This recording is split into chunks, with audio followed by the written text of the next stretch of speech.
Alright, what is up folks? So in this video, I'm going to discuss the infamous gendered wage gap. I bet I'm going to trigger a lot of people throughout this video, but listen very carefully to what I have to say. Okay, ladies, I have a question for you, okay? Let's say you and another male classmate, okay? You guys both went to the same university. You studied in the same program. You graduated in the same year.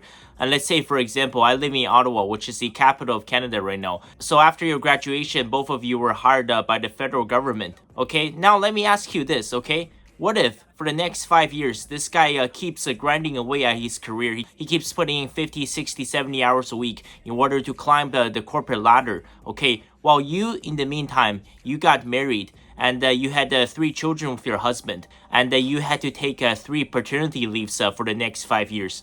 So 5 years from now, who do you think is going to be making more money? You or the man, okay? I think the answer is pretty obvious.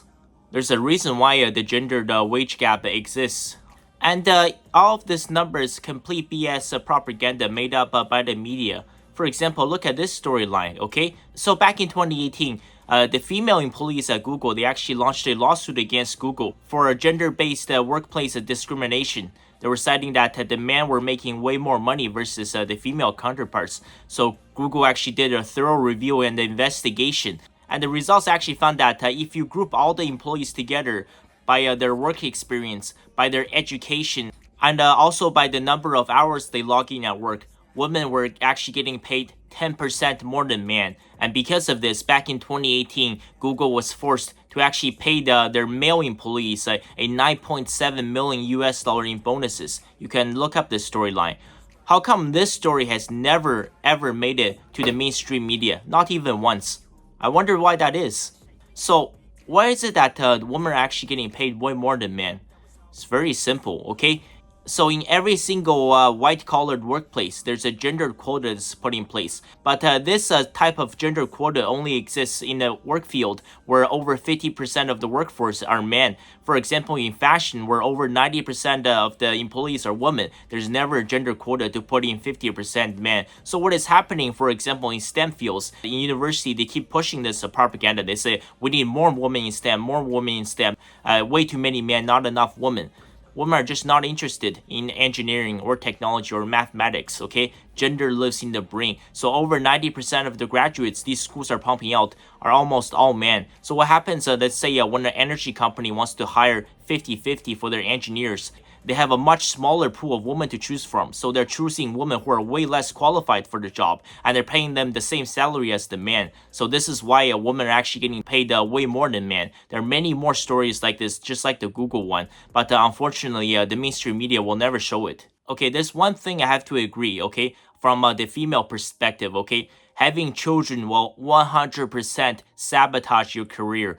Ladies, between your career and starting a family, you can only choose one. You cannot choose both. I'm sure many of you guys can relate. This 2-income household thing was the worst thing that could have ever happened to our society. This is why the divorce rates have skyrocketed. So this ancient fairy tale that's been passed down for thousands of years in China. So this one man, he was trying to sell these 2 items. He claimed that he had the best spear in the world. So this spear in ancient China, this was called the Mao. So he said that this spear was capable of penetrating any shield, and it's perfect to use in battle because you're guaranteed victory 100% of the time because this is the strongest spear in the world. However, on the other hand, this salesman, he was also trying to sell his shield, which is the Dun, okay? And he also claimed that this shield, this Dun, was the strongest shield in the world. No weapon throughout history can ever penetrate this shield. And if you were to buy his shield and use it as a tactical defense, you're guaranteed victory 100% of the time. So other onlookers, they asked this man one simple question.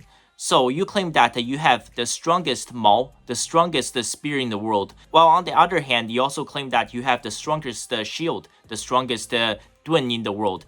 So what happens when you take both items, when you try to use the spear, and you try to penetrate the shield with it? Now we have a conundrum on our hands. You see, this is the problem many modern women faces. There's a reason why the patriarchy exists, because there are simple biological differences between man and woman, and it makes more sense for the man to be the provider and the protector versus the woman. Because for one simple fact, that the women are the ones to get pregnant, and the women are the ones that are nurturing. Well, that is unless you want to say that man can actually menstruate and man can give birth now. By the way, that's what they're telling us in 2024. This is where our world has turned into. I also want to give you guys one example, okay? So China's divorce rate has skyrocketed. In 2019, it reached the unprecedented level of 51%. So the majority of marriages in China now end in divorce. And I brought up something very interesting, okay? As I did say that 73% of the marriages in China are initiated by the woman. This is typically the average worldwide if you look at Canada, United States, UK, France. But here's another stat that I'm sure that will shock you. Okay, in the case of a Chinese marriage, if the Chinese woman has a 4-year university degree or above, I'm talking about, master's, PhD, law school, okay? Okay, if that woman enters a marriage and if that marriage goes south, there's a 95% chance that it is the woman with the degree that filed for the divorce. How crazy is that? Okay, let's think about why that's happening. Okay, I've talked about before, my mom has been divorced 6 times. So after her first divorce, okay, that was back in 1989. That was well before I was born. She actually went back to school and she decided that she wanted to get an education, and then she became an accountant. She had a very successful career. Later on, she quit her accounting job and she started her own sauna business, and she was extremely successful. But here's the thing, successful career woman will always end up alone. Because, ladies, for you to become a successful career woman, you have to be extremely alpha. And men do not want alpha females, okay? Think about it, lady, after you get your degree, and then you get hired by a company that's trying to sell solar panels to various countries around the world. Think about it, if you started your job like this, you say that, okay, you know what? Let's all be nice to everybody. I don't want to force anybody into a negotiating deal with us. If another competitor wants to sell these solar panels, go ahead. I don't want to compete with them. You guys can get all the business deals. You guys can have this. You guys can have this. I'm going to be nice to everybody. What do you think that's going to happen? You're going to lose your job. The only way to maximize the revenue for your company, okay, is by making as many deals as possible. And for you to secure these multi-million-dollar business deals, you have to be extremely alpha. You cannot be agreeable. And you have to negotiate extremely hard in order to get these business deals. And I mentioned before about my mom's successful business. So my mom had a sauna business from 2004 to 2010. Her business, I would say, peaked between 2006 to 2008. She was able to purchase 3 properties. Ladies, you want to know how career women, you want to know how CEOs work? You think these people are living the dream life? They're just sitting on their couch, scratching their ass, doing absolutely nothing while taking home millions of dollars a year? No. In reality, it's an absolute nightmare. Okay? The CEO lifestyle is called 7-11-7. 7 a.m. to 11 p.m. 7 days a week, okay? So back then when my mom was extremely successful, she went to the Changchun train station. There was a bunch of high-rise buildings there. She rented 4 office rooms on the 18th floor. That's where she hired 50 people to work for her across those 4 offices. Then she purchased 2 properties on the 25th floor. That was her lifestyle for, I would say, 3 to 4 years, okay? The only time she went up to the 25th floor was to eat, shit, shower, and sleep. That was the exact same cycle that she repeated for 3 to 4 years. Except for those times, she spent almost the entirety of those 3 to 4 years on the 18th floor because she was busy negotiating those business deals. Because here's the thing, if you want to be a successful career woman, okay? If you're not down there 24/7 trying to negotiate these business deals, one of your rival competitors will come in and steal that business partner away from you. That's how you lose your business. And this type of lifestyle, it will take an extreme toll on your body, on both your physical and your mental health, okay? It leads to permanent emotional damage. And it causes your relationship and your marriage to break apart. It's just not possible to live this kind of lifestyle while trying to start a family, while trying to raise children. This is why Chinese women with university degrees or above file for divorce 95% of the time. Ladies, is this really your career dream? Do you really want to climb the corporate ladder that bad? Do you really want to work that bad? You're being lied to in the mainstream media and in your universities, in your higher education institutions. Okay, they tell you about this feminist utopia where woman simply takes over. Then once you enter the workforce, you will realize that climbing the corporate ladder is a total dystopian nightmare. That's why you gotta leave all of this work to the man. And once again, I have to expand on this, okay?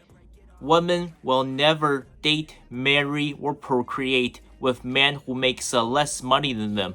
Okay, this is why a man have to make way more money than women. Have you ever heard a guy out there posting videos online saying that, oh, I want a woman that makes $100,000 a year. I want a career woman. I want a CEO. I want a professor. I like girl bosses. I like millionaires. No, you never hear about that. But every single woman has a minimum income requirement for their man. They want 100,000, 150K, $200,000 a year. The more you climb the corporate ladder, the more successful you become as a career woman. When you're making $200,000 a year, you're guaranteed to die alone, because when you're making $200,000 a year, you will only date men who are making $250,000 a year or above. That is a simple biological fact. Women are biologically wired to only search for the best. And if it is really your decision to become a career woman, okay, I'm not by any means opposed to that. But I do have to warn you, okay, between your career and finding a man and starting a family, okay, you cannot choose both. There can only be one option for you. That decision is up to you.